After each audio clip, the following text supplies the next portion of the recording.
welcome to my channel, The Process, where I talk about all things faith, life, and every so often I might even do some beauty.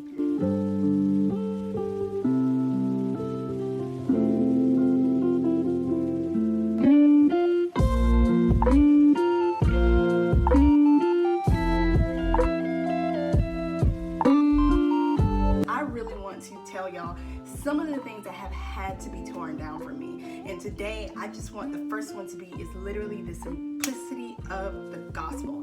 I was talking to a couple of people yesterday, my brothers yesterday, and we were I just wanted to know, like, what were some of the things that they felt that we've complicated even in Christianity, and what were some of the things that they felt like we have, even if it comes to a new believer or someone who's going back, how do they get back to that place of just simplicity when it comes to God?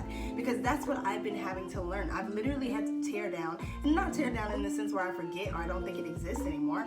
Obviously not, because these are beautiful things, but where I've literally had to pull myself back from 20 level, like from 6th, 7th level, and had to pull myself back.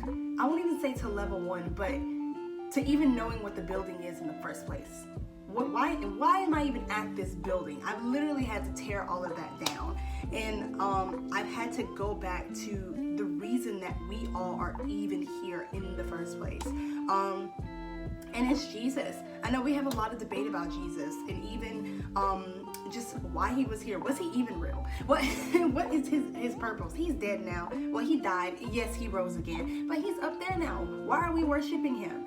Like, I literally was in John, and I knew that God was telling me to read in John. Like, I'm hearing him say it, but I'm like, no, what about Ezekiel or Moses or something like that? You know, the ones that like really got to see your face, and they was out here seeing in the spirit, prophesying, telling, making laws, doing all this stuff.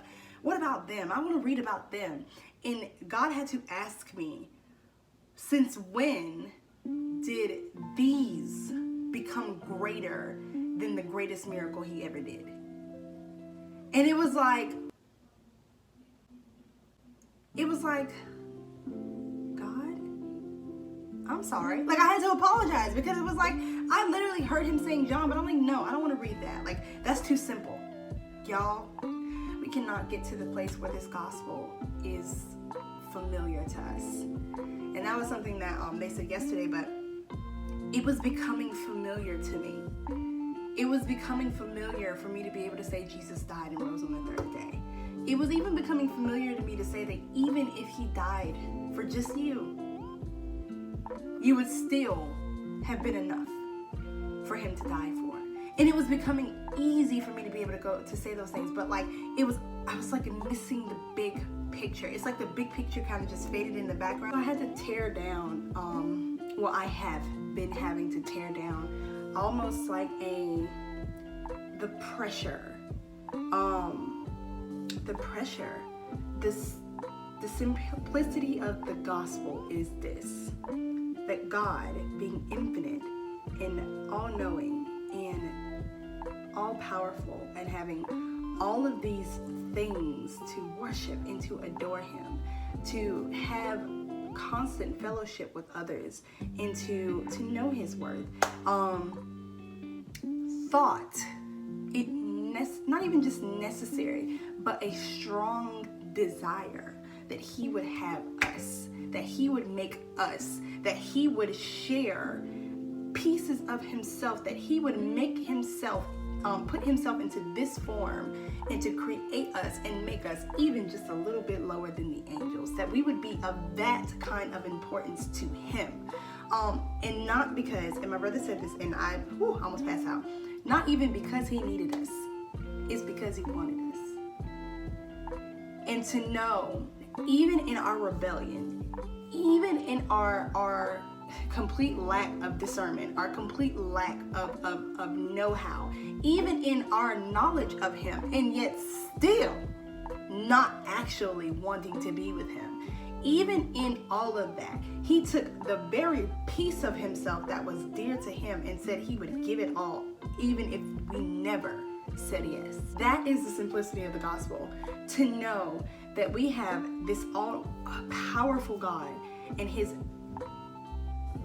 he loved us and he cherished us enough to give us this pathway to him, to give us this access to him.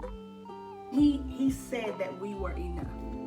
He said that we were enough for him to die, for him to do one of the most excruciating deaths in place of anything that we could have ever done. If we don't understand that great love, nothing that we do will matter, because everything that we do will be from a place of striving. It'll be from a place of upping the next person. It'll be from a place of being greater. It'll be from a place of power, money, but it'll never be from a place of love. And as we all know, love is the thing that carries through generations. Any great act that we've ever seen has been built off of the basis of love for another.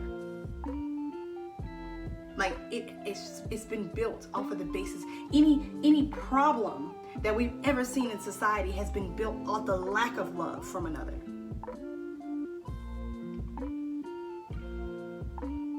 Like, that is the greatest, and he gave the greatest thing he could have ever given us. And I had to start with it. I couldn't even go forward. And so, yeah, I'm just encouraging y'all to go back to the basics with me. Let's study. Let's remember why. Like, let's remember not even just why, but how great is the love of the one that has brought us here. Yeah. So, yeah, that's all I had. So, I love you. Obviously, God loves you. And I will see y'all tomorrow.